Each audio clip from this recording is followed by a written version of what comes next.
White ওয়াশের লক্ষ্যে West ইন্ডিজের বিপক্ষে তৃতীয় টি-20তে মাঠে নামে লিটন বাহিনী। জাকের আলী ঝড়ে বড় স্কোর আর বোলারদের নিয়ন্ত্রিত বোলিংয়ে ম্যাচ জয়ের পাশাপাশি দলটিকে হোয়াইট ওয়াশ করে বাংলাদেশ। সেই সঙ্গে ওয়ানডেতে হারের প্রতিশোধ নিল টাইগাররা।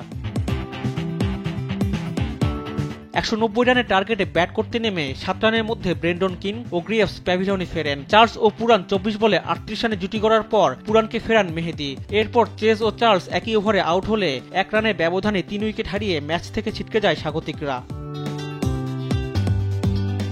রহমান পাওয়েল 2 রান করে ফিরে গেলে ওয়েস্ট ইন্ডিজের জয়ের আশা শেষ হয়ে যায়। শেফার্ড 27 বলে 33 রান করলেও কোনো কাজে আসেনি। 109 রানে গুটিয়ে যায় West Indies. Tiger bowler Rishad 3টি, তাসকিন ও মেহেদী 2টি করে উইকেট নেন।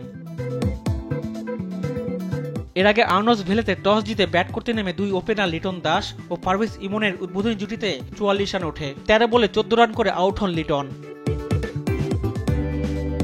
ঝড়ো গতিতে রান তুলতে থাকা ইমন 21 বলে 39 রান করে আউট হন। পাওয়ার প্লেতে বাংলাদেশের সংগ্রহ দাঁড়ায় 2 উইকেটে 54 রান। 3 নামা তানজিদ তামিম 9 রান করে দলীয় 65 রানে বিদায় নেন। চতুর্থ উইকেটে জাকের আলীর সঙ্গে 37 রানে জুটি করে ব্যক্তিগত 29 ও দলীয় 109 রানে আউট হন মেহেদী মিরাজ। এরপর শামীম পাটোয়ারি ও শেখ মেহেদী একই ওভারে রান আউট হলে 114 রানে 6 উইকেট হারায় টাইগাররা। এরপর জাকের আলী ঝড়গতির ব্যাটিংয়ে বাংলাদেশ এগিয়ে যায়। সপ্তম উইকেটে 27 বলে 50 রানে জুটি করেন তিনি। তানজিম সাকিব 12 বলে 17 রান করে আউট হন দলীয় 164 রানে। শেষ ওভারে জাকের তুলে নেন ক্যারিয়ারের দ্বিতীয় 50। তার অপরাজিত 41 বলে 72 রানের ক্যারিয়ার সেরা ইনিংসে ভর করে বাংলাদেশের সংগ্রহ দাঁড়ায় 7 উইকেটে 189 রান।